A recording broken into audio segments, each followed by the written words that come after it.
intenciones de emprender un negocio? Pues tome nota, porque hasta el 1 de septiembre la Ciudad de México ofrece un espacio para impulsar el trabajo de emprendedores locales. Aquí le decimos dónde. Acompáñanos.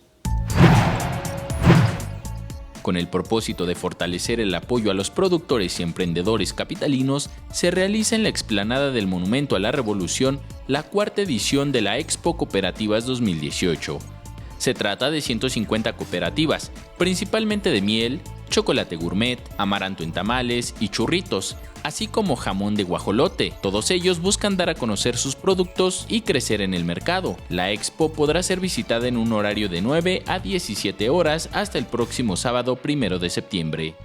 El objetivo de esta feria es dar a conocer los productos y servicios que ofertan las sociedades cooperativas de nuestra ciudad para que se hagan visibles los proyectos cooperativistas.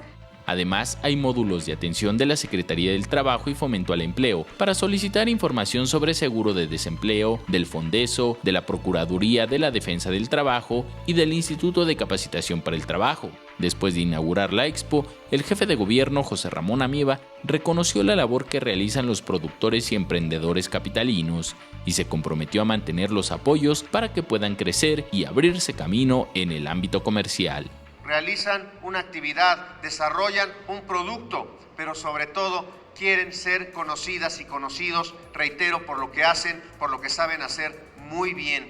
Con imágenes de Javier Cordero, Enrique Muñiz, 21 Noticias.